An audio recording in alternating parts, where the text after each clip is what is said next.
Okay. Okay. Good evening to everybody. Okay, so we're doing Parshat Mishpatim, and it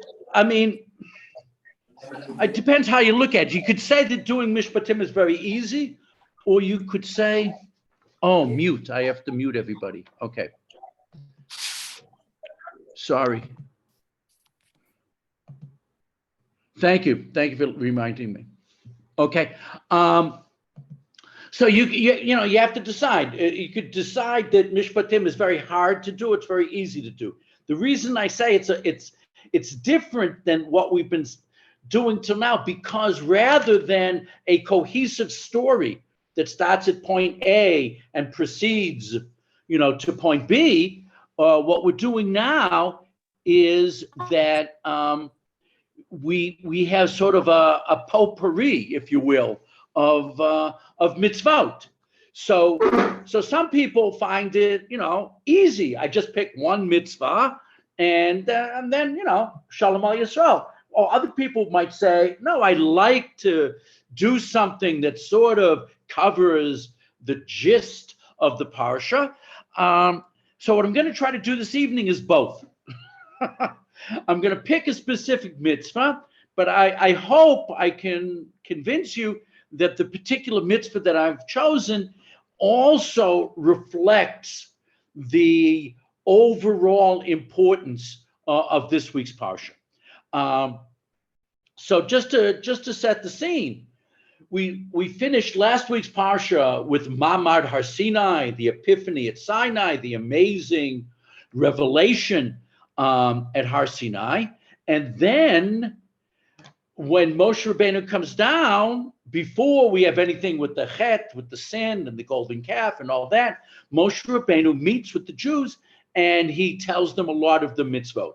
And this is the first reporting of mitzvot aseh, mitzvot that have to be performed that we have in the Torah. Okay, so the mitzvah I'm going to take a look at this week is, generally I call it don't oppress the weak, but there are three specific cases. V'ger lo toneh, and you shall not wrong or oppress. V'lo tilchatzenu. So the translation here for tona is wrong. We'll see what Rashi says about that in a minute. Or give him lachatz. Don't do anything wrong to him, but also don't put pressure on him. And we'll talk about what both things are in just a minute. Why should we be so solicitous of Gerim? Because Ki Gerim heyitem be'eretz Mitzrayim, because you were strangers in the land of Egypt. So that is rule number one. The next pasuk is a corollary to that. Not only should you be really careful about how you behave towards Gerim, not only that, kol almana v'yatom, every widow and orphan, lo ta'anun, you should not oppress. The translation here says ill treat, which is JPS. Okay, so we sort of separated the two categories of people that we assume can't take care of themselves in the normal flow of society. And those are strangers. Now, we're going to see in a few minutes an argument. When we say strangers, do we mean really outsiders who happen to be living amongst us? Or are we using the technical term for ger, which means converts? And we're going to see both opinions. In this particular pasuk, I think that we should say it means strangers, because when you're comparing our experience in Egypt, we didn't become Egyptians. So I don't think that this reference is to a ger tzedek, to a true convert. But a lot of commentaries are going to say that. But we'll see that in just a few minutes. But we're going to start with Rashi. Rashi takes the word toneh, which can mean oppress or treat badly. And he translates it as wrong. He says, what's it mean? Do not vex him with words. What do we mean, vex him with words? I mean, in other words, don't call him names. We know, I mean, we all grew up with, sticks and stones, right? Can break my bones, but names can never hurt. But that's not true. We know it's not true. Names hurt. And so in other words, don't have these insulting epithets for strangers, for outsiders who are dwelling amongst you. I'm embarrassed to say that I grew up with with names in school and whatever. It was just a common thing. I don't know how many of you remember, but in the late 60s, early 70s, into the mid 70s, ethnic jokes were very, very popular. And even though I never was offended by them when a Jew told an ethnic joke, okay, but if a Gentile told an ethnic joke, it was insulting. There's been a lot of discussion how it's okay for blacks to use the N-word. It's if it's a non-black uses the N-word that it's considered to be verboten and disgusting. So the question comes up, the same thing. Yes, it's okay for Jews to make fun of themselves amongst Jews, but it's not okay for outsiders to do it. And ethnic jokes were really, really, I mean, we grew up with Italian jokes and Polish jokes. And, I don't know if any of you remember, but sadly, I remember quite well. So the first thing is, don't insult him. Don't verbally abuse him, number one. Nor should you oppress, lachatz, put pressure on them. So what is pressure? So Rashi explains, by robbing him. Okay, if you vex him, he can vex you by saying to you, you also descendant of nature, but do not reproach the fellow man for a fault that's also yours. Okay, so in other words, there's two separate prohibitions here. One is don't call him names, don't insult him, but also don't oppress him financially. Don't overcharge him. Don't take advantage of him. Don't do all sorts of things that are going to financially ruin him. Don't do those things. Treat him fairly. And then Rashi explains what do we mean by a ger in our case. Whenever ger, and it's not true because Rashi himself is going to later in Chumash say ger means a ger tzedek, a convert. But okay, we'll let him get away with saying it here. Whenever ger occurs in scripture, it signifies a person who was not born in that land, but has come from another country to sojourn there. So Rashi is very clear that in our case, the gerim are not converts to Judaism. They are resident aliens. They are outsiders who have come to live with us, which is quite often, there's in rabbinic Hebrew, we talk about a ger tzedek, a righteous convert, and we also talk about a ger toshav, a resident alien. Now that expression, a ger toshav, was borrowed from Avram Avinu. When Avram Avinu wanted to bury Sarah in Hebron, he said, ger v'toshav anochi, I am a resident alien amongst you. So Rashi here is saying we're not talking about converts. We are talking about we're talking about people that have decided, for whatever reason, to live amongst the Jews, and we have to treat them fairly. Okay.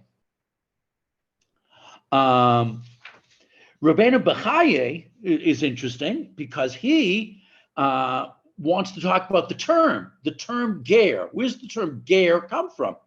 The term ger for a stranger is derived from the term gargir. Gargir is an isolated berry. A gargir is a berry that hasn't yet ripened, and it's all alone on the vine or on the branch. And that, according to Rabbeinu Bechaye, is the source of this, the etymological source for this term ger. It's a berry, living, a fruit, a piece of an independent unit dwelling all by itself. It's got all this other stuff around, and it feels alone. It's a beautiful image for what constitutes a ger. Okay. People have a habit. We're going to come back to this idea, by the way, the psychology of mistreating strangers. We're going to return to this in a few minutes. People have a habit of insulting strangers and belittling them. God therefore warns us not to think that such a stranger has no one who takes up his complaints. Now, I didn't put the next pasuk on. The next verse after these two in chapter 22 of Exodus, the next two verses talk about because God will take up their complaint. God will be their defense attorney. So we make a mistake. We think a stranger is easy pickings because no one's going to stand up for them. But that's not true. The Lord himself will fight his fight for him. HaKadosh Baruch Hu will step up to the plate for these people. The Torah reminds us that we of all people should have empathy for strangers. We of all people. We are the eternal stranger. We have spent the vast majority of our history as strangers. Jewish history, I mean, what I'm going to say now is debatable in terms of the numbers, but let's say Jewish history starts about 1800 BCE. So that's, let's say in round numbers, that's 3,800 years.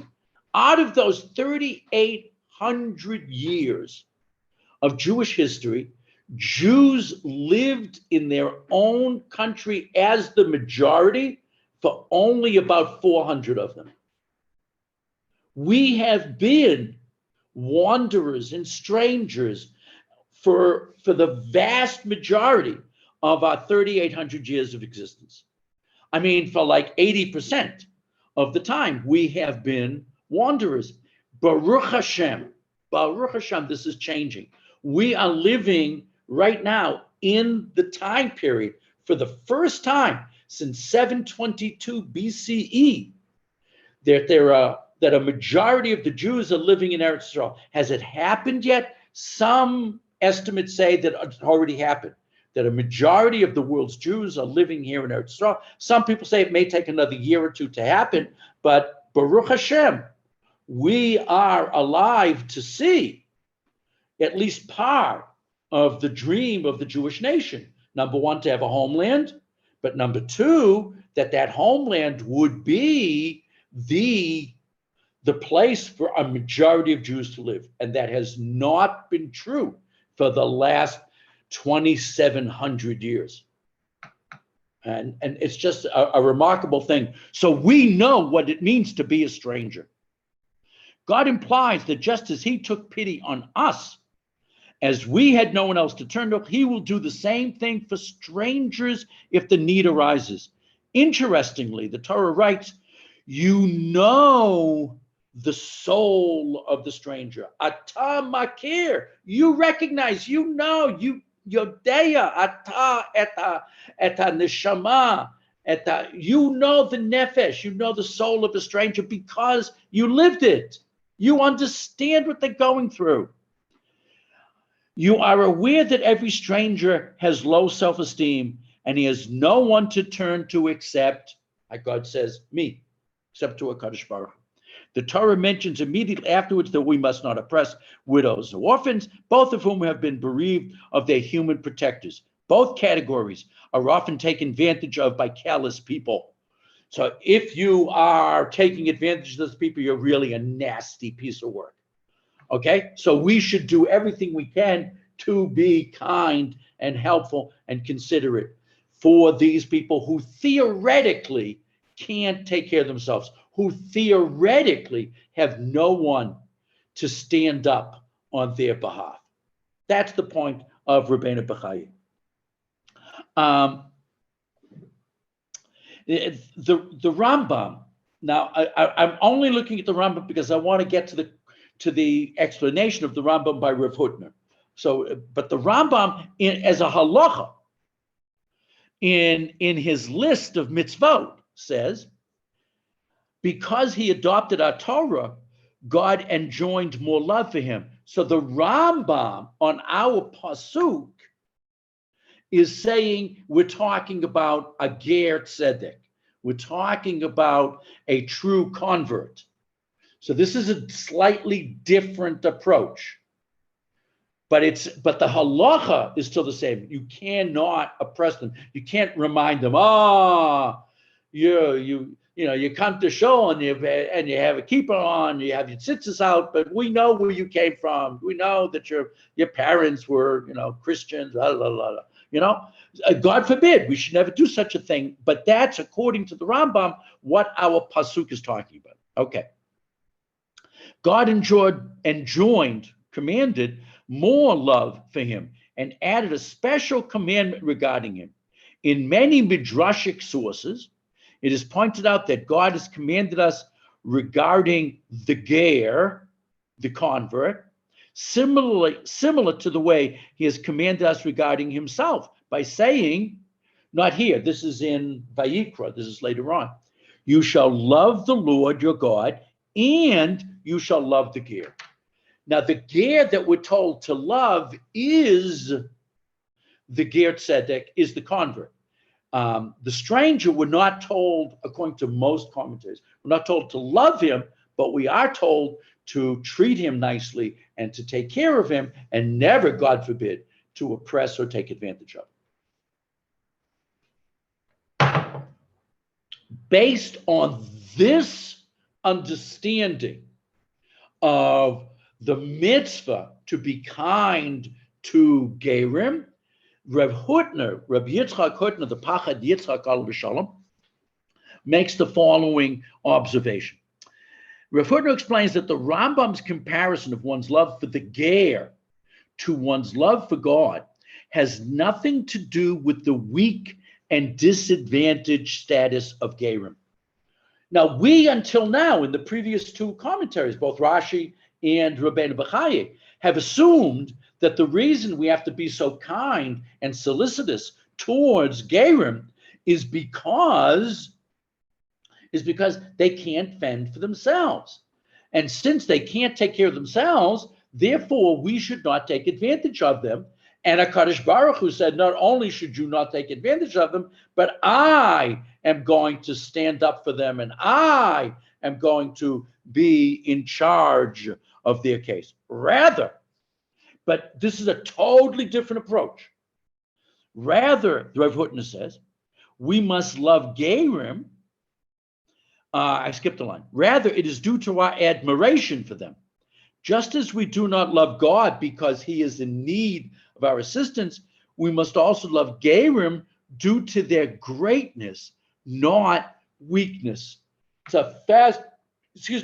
a fascinating approach. It's not the majority approach, but it's a fascinating one. And I just wanted to share this before we go back to the more mainstream ideas, which is that they're disadvantaged and we have to be, careful about how we treat them because they are at a disadvantage. But not according to Rav Hutner. His reading of the Rambam is we love them and we admire them and we are kind to them because we admire them. Rav Hutner adds that the Rambam must have understood the reasoning provided by the Torah. For you were gerim in the land of Egypt, not as a rationale for identifying with the ger's pain, but rather as a proclamation recognizing the nobility of his decision. Our attitudes towards a ger tzedek, we have to be kind to all strangers, but here we've shifted our focus for a few minutes towards the actual convert. We should be kind to them, supportive of them, because we are proud of the decision that they made. We should feel honored that they chose, to be part of our nation. So we recognize the nobility of the decision. One must love the ger because of his greatness, recognizing his love for God, regardless of the personal costs. And the assumption is throughout history, becoming a Jew was a handicap.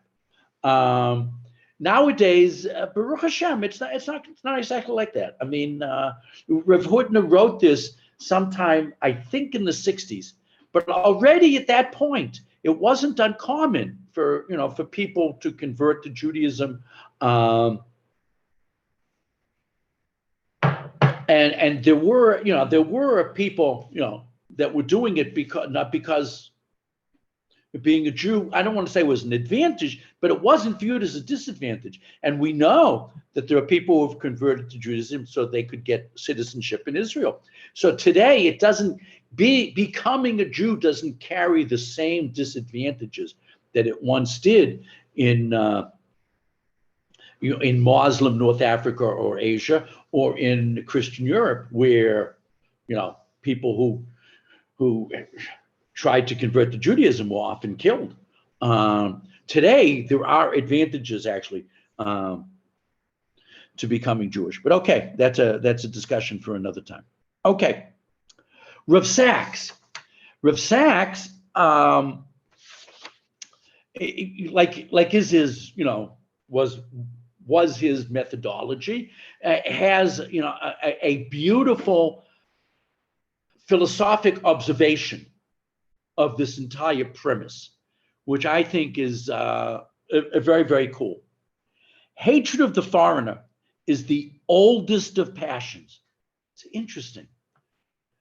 The hatred of the outsider was perhaps the first hatred that humankind ever had. I mean, we can see it, starting, with the first human beings thousands of years ago.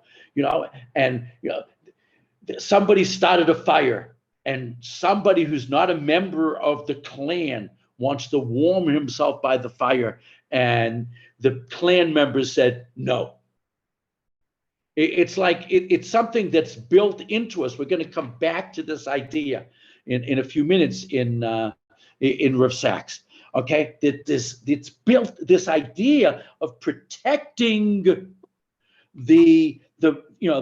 protecting the members of the clan, the members of the tribe, that this is part of who we are. It's a very powerful idea. We're going to return to it, okay? The Greeks called strangers barbarians. The term barbarian means someone who's a stranger. That's what a barbarian originally meant, okay? Because their speech that sounded like the bleating of sheep. In other words, when a non-Greek speaker came to Athens and people heard him, it sounded like ba, ba, ba. Not ba, ba, black sheep, just ba, ba, ba. And so they called them barbarians. Okay. Dislike of the unlike. Nice phrase. Rav Sachs was cool, okay?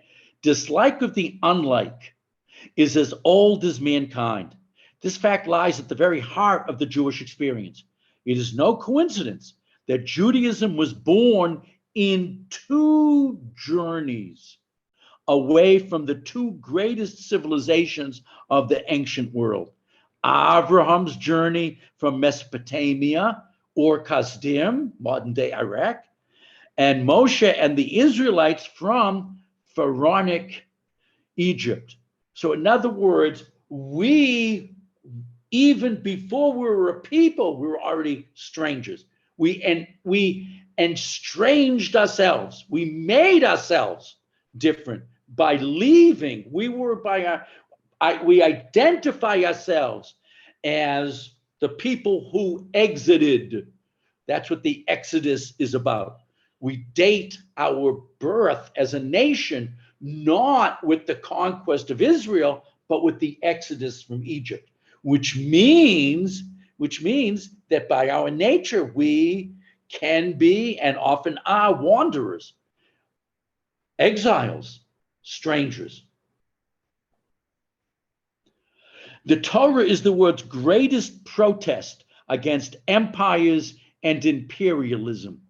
That's interesting. I'm not sure I agree with that sentence. I mean, it's cool that he says it. And yes, Judaism often did protest against unjust empires and imperialism. However, when David and Shlomo were building an empire, we were pretty cool with it. So there are empires and there are empires, and I think Shlomo Melech had a mini empire. He did conquer other nations, and we saw nothing wrong with it. Although overall we're critical of empires and imperialism, but not always. Okay. Undoubtedly, though, the most serious offense for the prophets as well as the Mosaic books was the use of power against the powerless, the use of power against the powerless, the widow, the orphan, and above all, the stranger. To be a Jew is to be a stranger. It is why the Torah is so insistent that this experience, the retelling of the story on Passover, should become a permanent part of our collective memory. It is terrifying in retrospect to grasp how seriously the Torah took the phenomenon of xenophobia. And it's true. It's true. We are very much against mistreating the stranger. From the beginning, Abraham represented Hachnasas Orchem.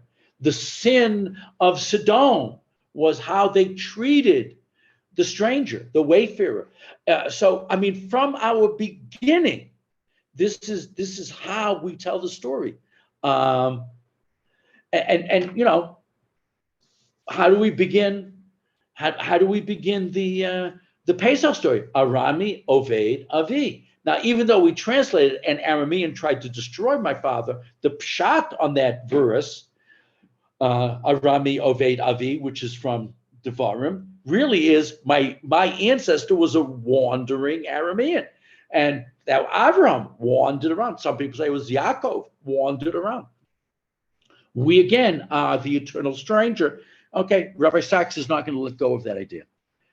The very inclinations, remember I said a minute ago that it's built into us to be suspicious of the outsider and solicitous of our kin. We take care of our own, whether it's DNA or it's sociological. We take care of our own.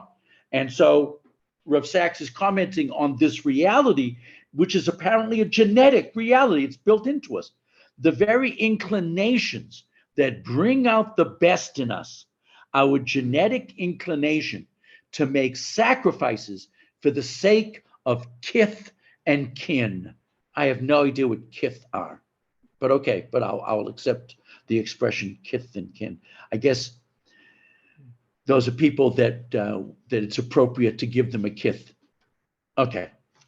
Can also bring out the worst in us. So in other words, this special, perhaps genetic inclination, if it's not genetic, it's definitely taught at an early age, this inclination to take care of those with whom we share something sacred.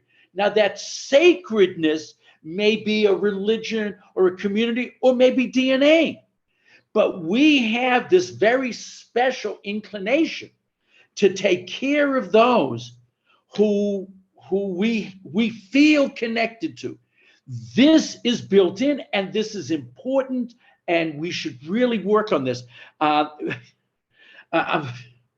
was the ADL, the Anti-Defamation League in the United States, part of B'nai B'rith, recently came out with its anti-Semitism report for last year. They do it every January. It may have come out at the end of December. I think it came out in January. And they did a survey, and they found they found a lot of things, but they found two interesting facts, or that aren't facts. They did a survey of Goyim.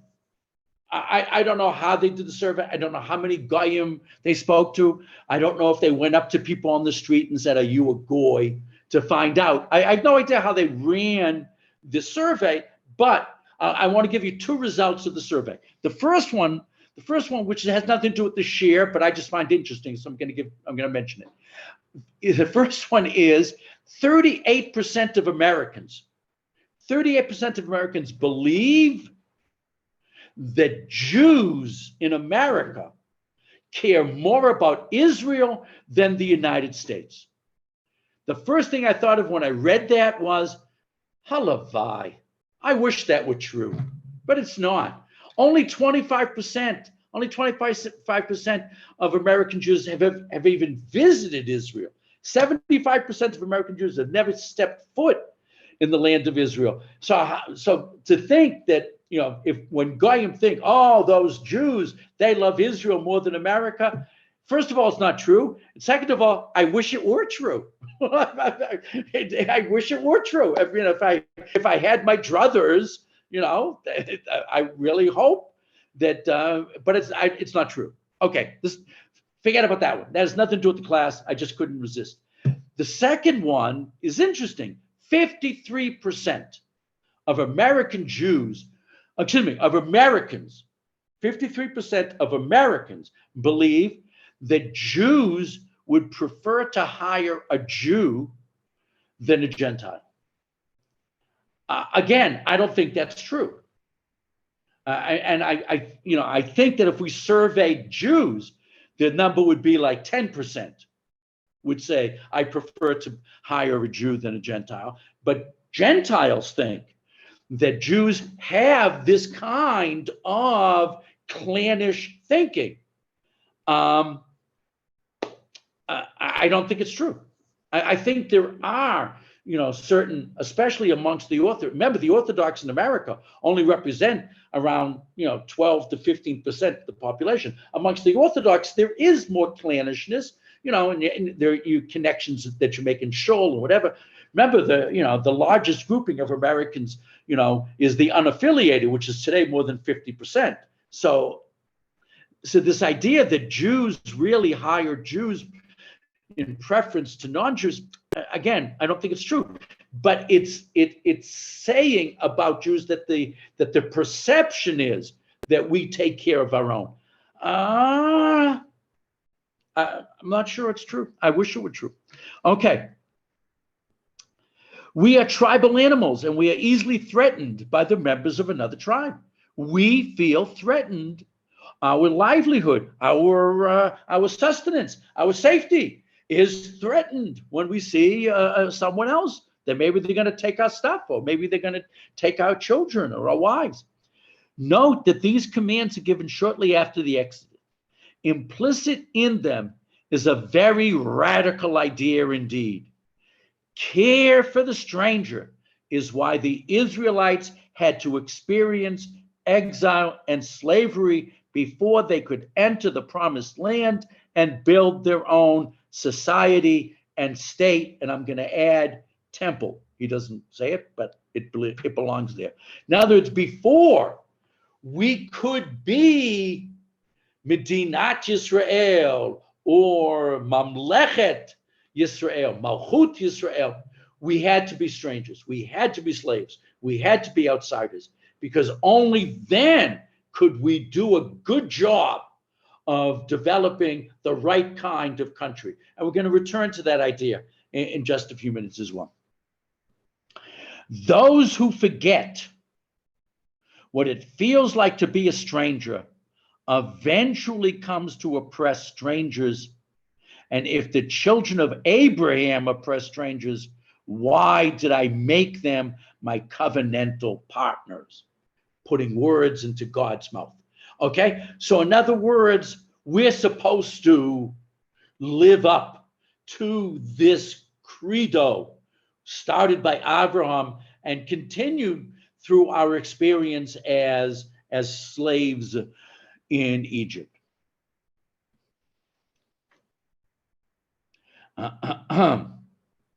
Empathy, sympathy, knowledge, and rationality are usually enough to let us live at peace with others. Maybe, I wish it were true, but not in hard times. And that is true. In other words, sometimes we're okay with the strangers when things are going good. When things start to deteriorate, think about how rampant in the United States anti-Semitism was during the Depression. As when people were struggling, they looked for an outsider to blame. And we were a convenient outsider. The most popular radio show in America during the Depression, during the 1930s, was Father Coughlin, who was an avowed anti-Semite. He was a Catholic priest who all the time gave sermons against the perfidious Jews. And that was the most popular radio show in America. And it was very, very scary to be a Jew in America during this time. Things did on occasion get out of hand. And, what happened, Rahman al-Islam in Nazi Germany, I mean, if things got a little bit worse in America, things could have turned very nasty in America too. I made you into the world's archetypal strangers so that you would fight for the rights of strangers.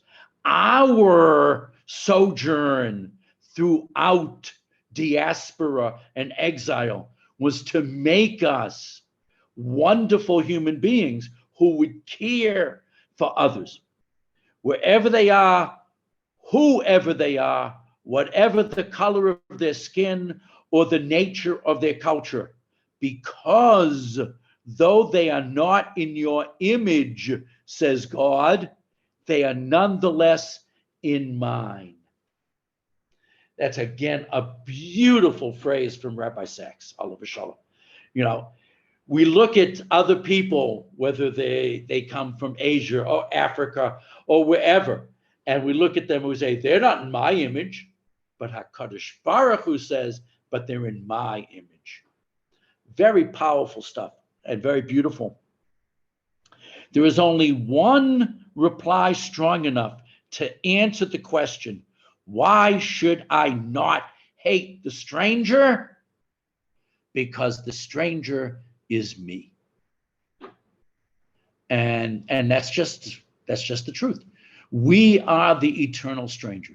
And therefore we have to stand up and speak up and fight for those who can't fight for themselves. I remember, in the 60s, going to civil rights rallies as a teenager, and I was very proud that there were always large numbers of Jews that were doing this. I remember when I'm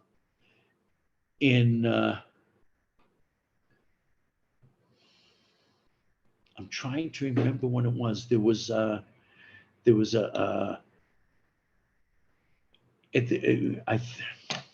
think it was Biafra.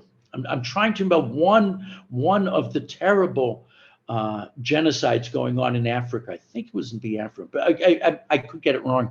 But there was going to be a rally in Washington, and I was in Stamford, Connecticut at the time, and we got on buses. We went to Washington to be part of this rally, and then when we got there, there were people showing us where we would stand, and somebody who was on the inside in the planning let us know that they had to reorganize the committee in charge of the rally, because when the idea came from Elie Wiesel to run this rally, Elie Wiesel, of course, Oliver Shalom, Holocaust survivor, when he came up with the idea and he started asking for volunteers, and they formed a committee of 25 people. When they looked at the 25 people in the room, they were all Jewish. And they said, we can't do this. We need, we're in a Christian country. We're trying to represent America, and this doesn't. So they went on the phones. It's like everybody in the room was committed to find a goy to join the committee. It's like, it sounds like a joke that this guy was describing to us, but it's it makes sense. It makes sense. Okay. That idea is beautiful, and at the end we're going to return for a minute or two to that idea.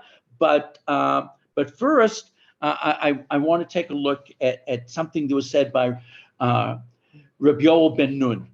Rabbi ben Nun is a marvelous teacher of Tanakh, Chumash as well, but he's famous mostly for Tanakh. He's the Rav of Ofra in the Shomron, and he's also a Rebbe at Yeshivat Har Etzion, and he was one of the paratroopers that liberated the Kotel in 1967. And immediately afterwards, he left the army and became a great Jewish educator. And so he's talking about this entire section of the Torah. Okay, here in the book of Exodus, in Shmot, an anomaly comes up. What is it? The parsha dealing with the Mishkan, the sacrifices, and purity occupy a central place in the Torah.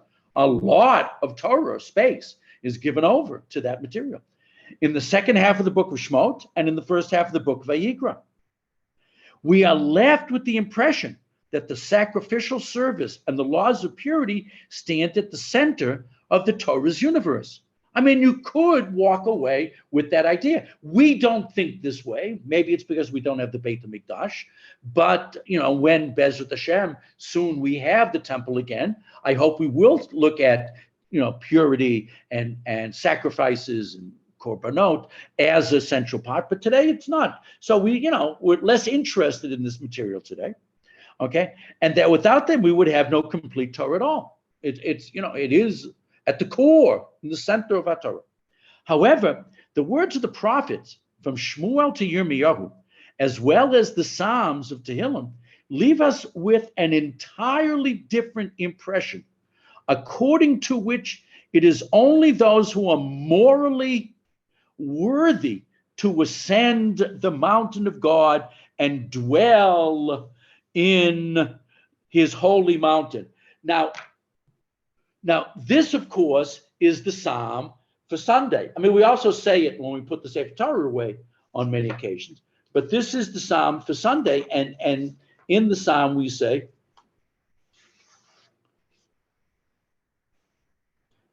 okay, I had it open, and I closed. I foolishly closed my Tehillim. And we say,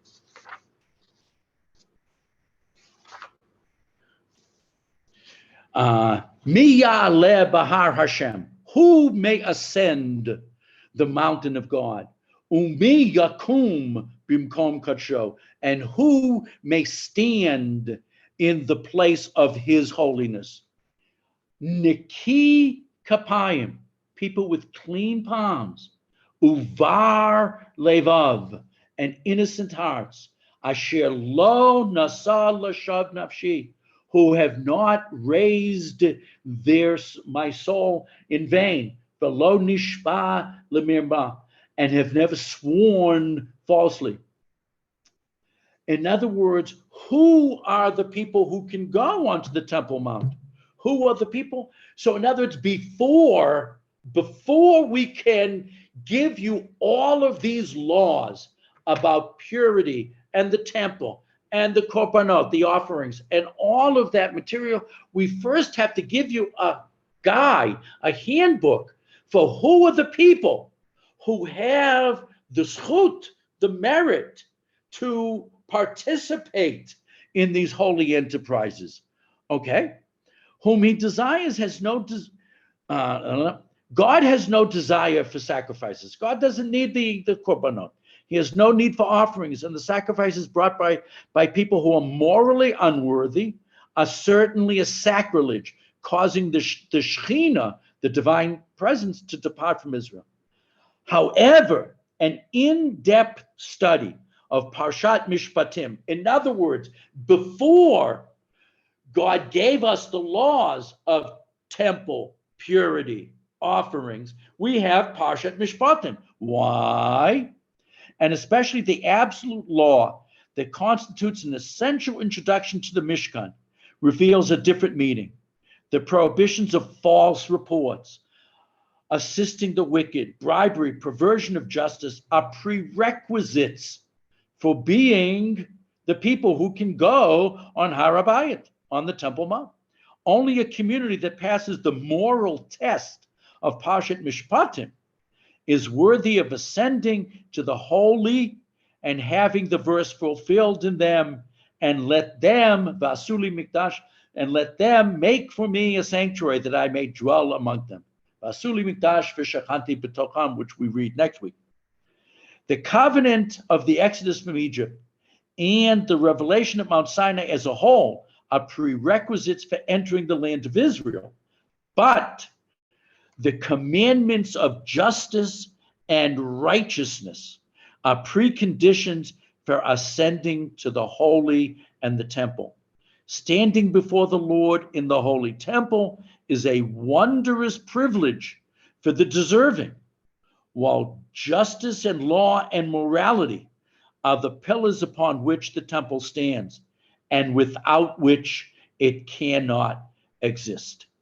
And the only mitzvah that gets repeated in this week's parsha, in Mishpatim, as we prepare ourselves, is the mitzvah to never take advantage of the ger. It's both in chapter 22 and in chapter 23. So in other words, central to being the holy people, the Goy Kadosh, Mamlechet Kohanim, the holy people of the kingdom of priests, is how we treat the stranger. And that we have to make sure that this is how we behave. When we read in the Haftorah of Shabbat Chazon, the Shabbat before Tisha B'Av, when we're mourning for the fact that we don't have the Beit HaMikdash, we read the first chapter of the book of Yeshayahu. And Yeshayahu tells, here we are, say, oh, it's so terrible, we don't have the Beit HaMikdash. And here was Yeshayahu talking while there was a Beit HaMikdash, saying, God doesn't want your sacrifices. God doesn't want your bulls and your sheep. He's not interested. He just wants you to take care of the widow and the orphan and the stranger. It's like we often don't get it right.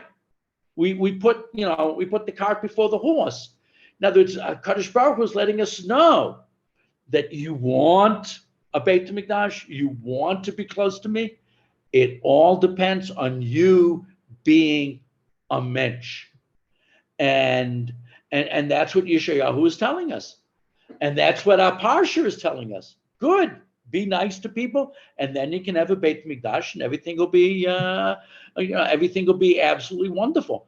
But if you don't, then you don't deserve to have a Beit HaMikdash. You don't deserve to go onto the Temple Mount. And it really is a tremendous problem that we have to deal with.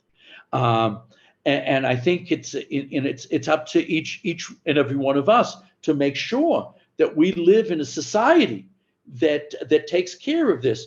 I'm gonna end not with a rabbi, but actually with a pharmacist. Hubert Humphrey, who ran for president in 1968 and lost to Nixon. But I remember he was my mother, Aleha Hashalom's favorite politician. Well, actually, after Adlai Stevenson, she really liked Adlai Stevenson. But she really liked Hubert Humphrey. His nickname was the Happy Warrior, and he was a big friend of Jews and of Eretz Yisrael at a time when America wasn't yet, the tremendous friend of Israel. But he really believed that the purpose of government is to take care of those who can't take care of themselves. That's the primary role of government. He really believed that, and he said that in many of his speeches and in many of the ways that he voted, both back in Minnesota, his home state of Minnesota, and later when he was a senator for many years, and then as vice president under Johnson. And as you can see, toward the end of his life, not that long before he passed away, he said the following statement, which I think is halachically true. The moral test of government is how that government treats those who are in the dawn of life, the children, those who are in the twilight of life, the elderly, those who are in the shadows of life, the sick, the needy, and the handicapped. That is the moral test of government, and that's why we need and why we want to have a government. And even though he said this, he was paraphrasing Yeshayahu, and it's very important, and that this is how we should vote. We should vote for people who care about taking care of those who can't take care of themselves. People that vote to take care of the wealthy, it just don't get it. But that's number one. But most importantly, I agree wholeheartedly with this comment. But and so does Yeshayahu. But ultimately, the real test isn't just how you vote. The real test is how you treat those people who can use a hand, how you treat those people who are downtrodden and are in trouble. And hopefully we're going to all meet that test, and then HaKadosh Baruch Hu will give us a society where there aren't these challenges. That if we meet this challenge, I feel very confident that we will have a society without this challenge, and that kind of wonderful society under the rule of the righteous King Melech HaMashiach should come speedily in our day. But until it does, it's up to us to take care of those who can't take care of themselves. Okay, thank you very, very much for joining this evening, and I hope that we're looking forward now to March 5th. It would be nice to see everybody in person. I hope everybody can make it. Okay, Laila Tov, thanks so much for coming.